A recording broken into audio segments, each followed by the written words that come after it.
Hey, what's up, everybody on YouTube?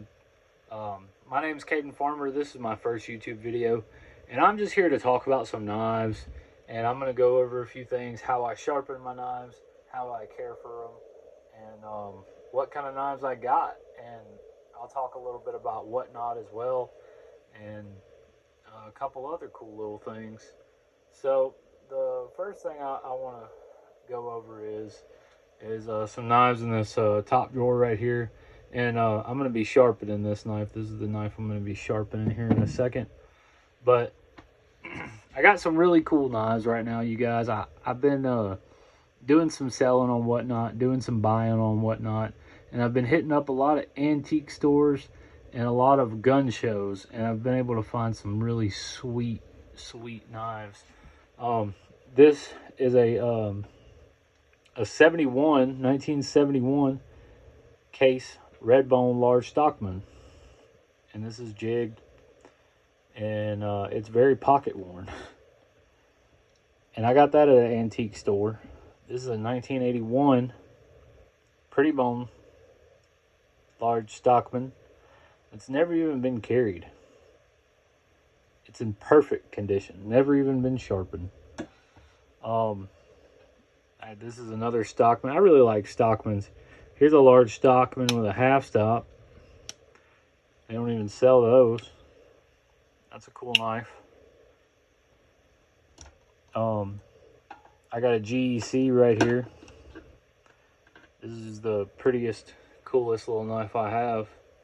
And I'll have a bunch of YouTube videos about all these knives and why I love them. Northfield. GEC. But I just wanted to show you guys some of them because they are something special. I have some really special pieces in here right now. These are two of my grandfather's knives. This is a 76 half Whittler. Beautiful knife. This is a 58 OT old timer. If you know, you know. If you don't, I'll tell you. This was a promotional knife. You could buy a pack of cigarettes and send in a note with $2, and they'd send you a knife. This is a K-bar pocket knife. You don't see many of those running around.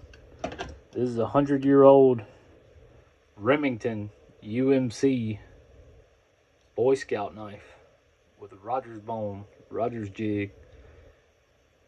And that thing is sweet, you guys. I got some special edition Barlows. This is your teardrop Damascus. Teardrop Damascus Barlow. Nobody's running around with those in their hands. Here's a Red Stag Damascus. Canoe.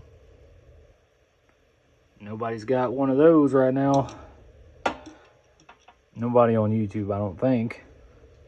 I haven't seen any.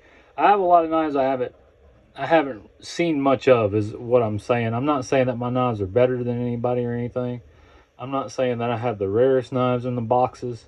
But I do have a few knives right now that are different, special, and I don't see a lot. And I appreciate that more than anything. I mean, I can't tell you guys enough how much and how great I think doing all the selling and trading that I've been doing lately, how cool and special all that stuff is. This is a muskrat. This is a harvest orange muskrat. I can't believe I did that, but harvest orange muskrat in pristine condition. This is my first pocket knife. This isn't anything I bought and traded. This is what set the example for me when I was 13 or 12, and I've kept it, and it's never going anywhere.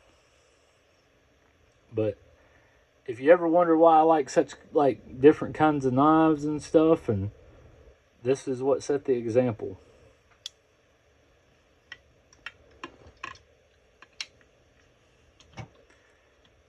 And here's a cool knife I want to talk about for a second before I go over sharpening.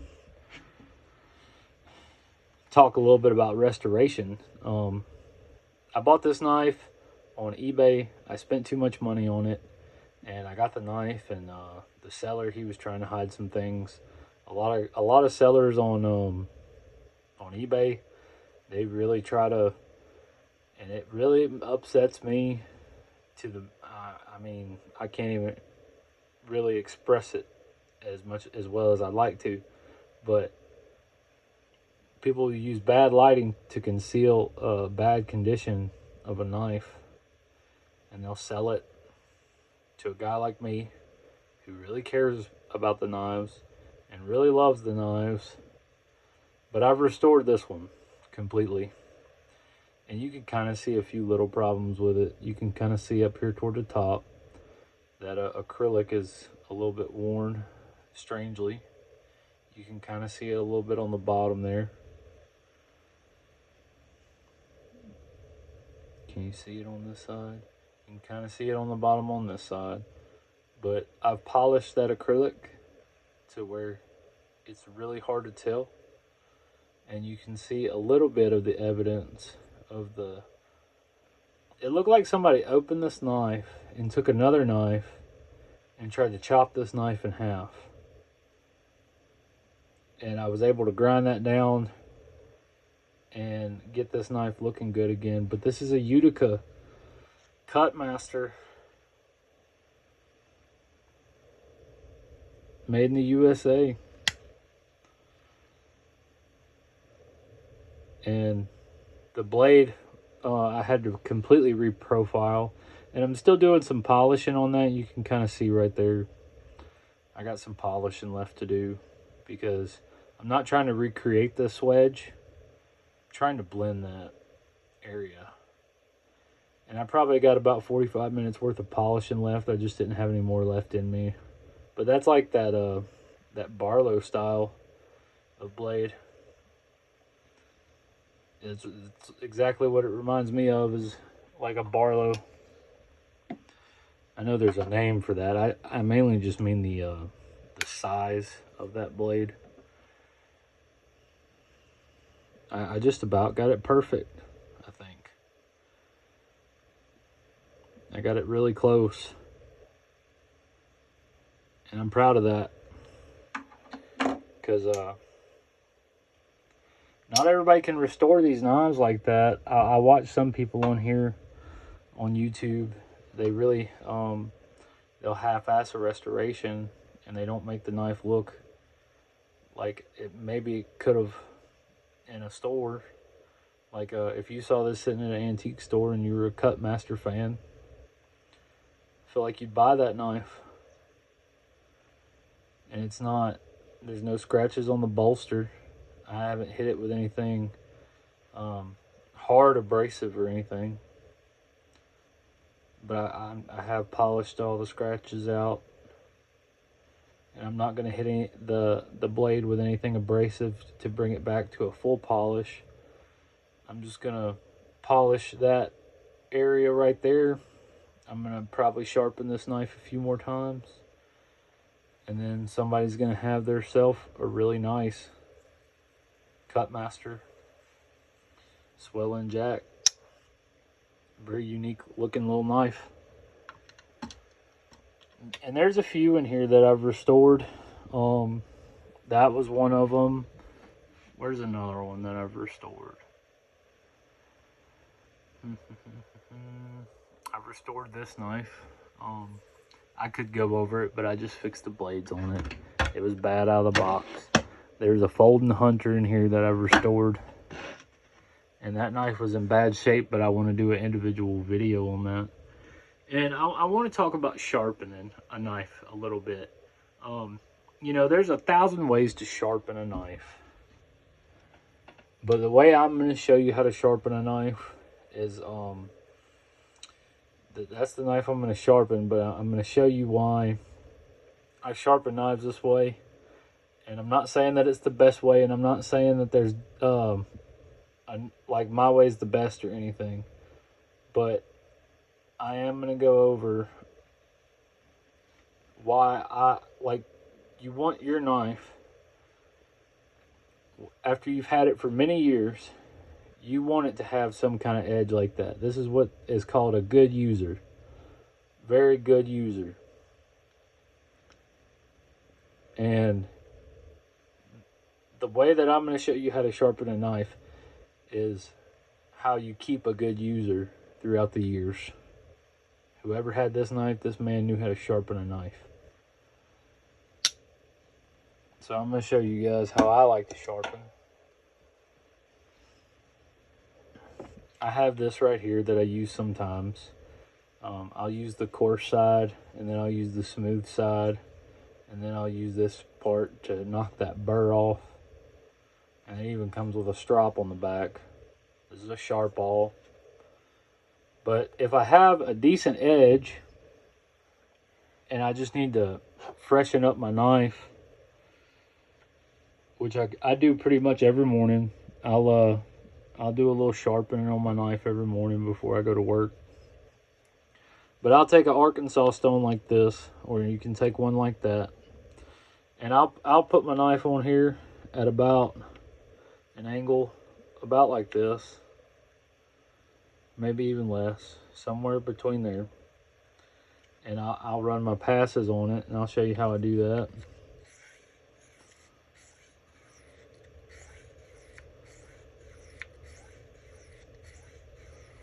And when I shove that knife back across, I shove it all the way to the end. And when I come back, I slide it all the way across the tip.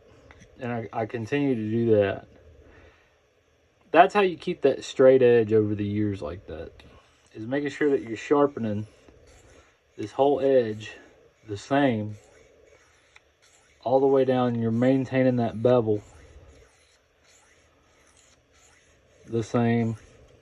And you'll always have a good sharp knife with a nice straight blade or straight edge all the way down it if you sharpen it like that.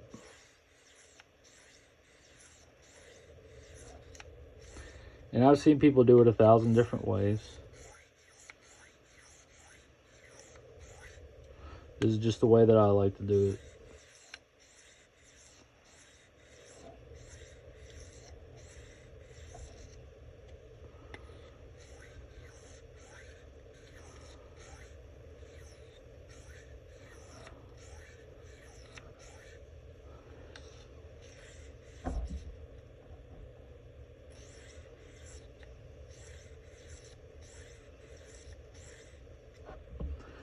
And that'll give you a nice looking edge all the way down that knife when you sharpen it like that. That's how I like to keep my bevels on my knives. I'm gonna wipe the oil off and show y'all again. It's kind of hard to see with that oil on there. That's what you want your edges to look like on your knife. And they could be a little steeper or a little shallower and still be a very acceptable edge. And you also want to make sure that your edges are at the same bevel, that you're holding the same angle on both sides. And I get a little bit off sometimes. It's kind of hard to make sure you're always staying the same.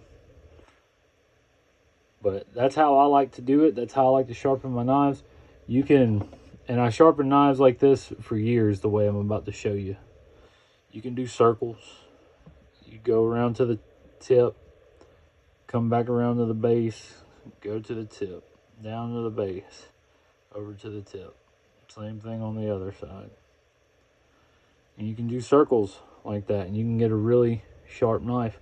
You can run it backwards. You can run them straight up and down. You can go long swings, and you will get the same result as long as you're consistent. That's what you want to do. You want to make sure you always keep a consistent way to sharpen your knife. You don't want to switch it up every day. Find the way that's comfortable for you. Like I said, I did circles for years. And what I realized is that I wasn't able to always keep a consistent blade shape. and that's why I switched it up. And I did it a bunch of different ways until I figured out that I liked doing it the way that I just showed you guys. And then I'll take this. This is a strop. I made this myself. This is a 2x4. This is a piece of leather. And then some compound. And that compound is about ready to be swapped out. But I'm going to show you what I do. So I hold the bevel edge angle across that. And the way that you can tell that is if you lay that down flat across there, you get a little bit of a gap. But pretty much, you just want to keep about the same angle that you were keeping on your sharpening stone when you go across there. And make sure that you swipe all the way around to the tip. I always like to imagine when I'm stropping that I'm spreading butter across a piece of toast. And that's how I always stay consistent when I strop a knife. I'm just like, I'm sliding the butter across the toast. Sliding the butter across the toast.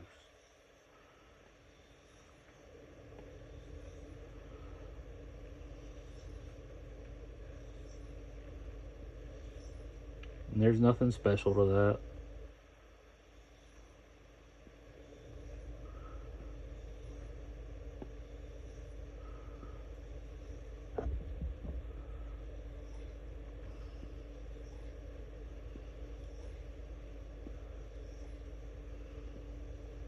Oh gosh.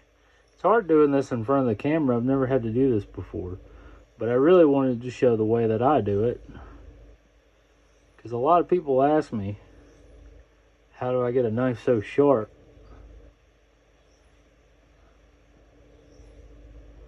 Because at work, I'll take a piece of wood and I'll start whittling it sometimes when I'm waiting on stuff. And people are like, man, you're just cutting straight through that. That's super sharp knife you got. How you sharpen your knife? That's how I do it. And you can see it polishes the edge of those bevels.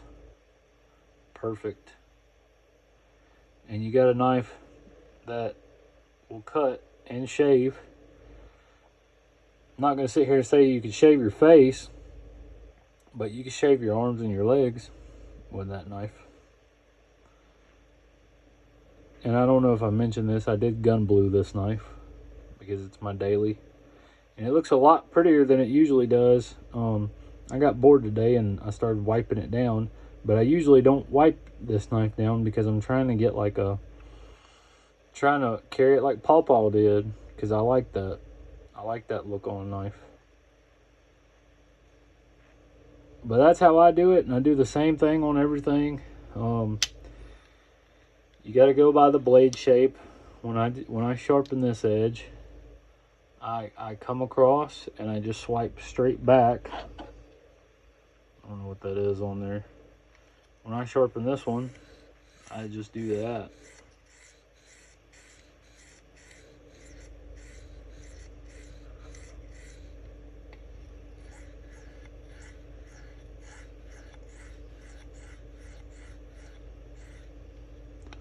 It's a very easy blade to keep sharp.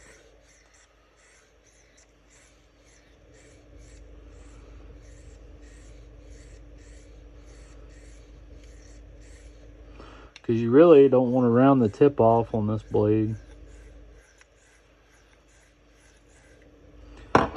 And I'll sharpen that like that. And you can use your imagination on the spade blade. Because it's just the same procedure as the first blade.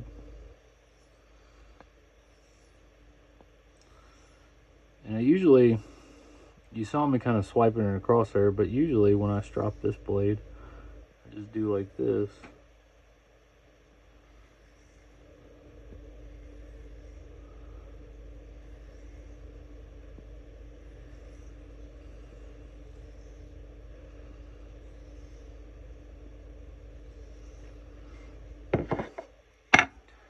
But if you never sharpen a knife or you're learning how, I hope that helped you a little bit.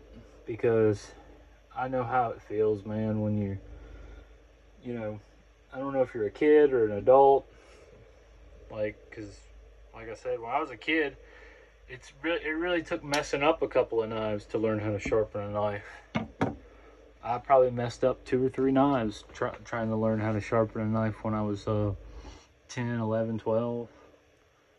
And I had people to show me, you know, my grandpa, he taught me how to sharpen on a stone. My dad taught me how to sharpen on kind of like a style like this. And I learned and got better.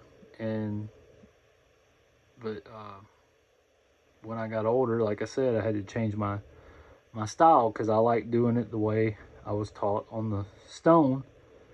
And I noticed that my blades weren't consistent. So I had to learn a new way. So if you're a kid who's trying to learn how to sharpen a knife, hope that helped you. If you're an older man like me and you're trying to learn a new style of how to sharpen a blade, like I said, hope that helped you out. But man, I sell these strops on Whatnot, and I sell a bunch of these knives on Whatnot, like I was talking about. And I would love to make a individual YouTube video on every single one of these knives. If anybody has a question about any of the knives I have, you want me to pull them out, do a video on them, even what I'm carrying. I know I said I carry this knife. I carry this knife too. This little old timer, USA made in 2025. I carry that knife. I got knives sitting over here that I haven't shown. You see a knife, you want me to talk about it, let me know, because I'm going to do a video on all of them, and I would like to do the ones that people really want to see, because every knife in here has a story of how I got a hold of it, and most of them are interesting. Some of them, yeah, I just got it at the hardware store. But some of these were like trash bin finds. Like when I say trash bin, I just mean like, they had a throwaway bin for knives. Some of these knives come out of throwaway bins. And some of these knives, like this GEC, that's my most expensive knife. I bought that on a auction on Whatnot. And I would love to talk about all of them. So drop a like, subscribe to my channel, and leave a comment of which knife you want to see next. Thank you guys so much. Hope you guys have a good day.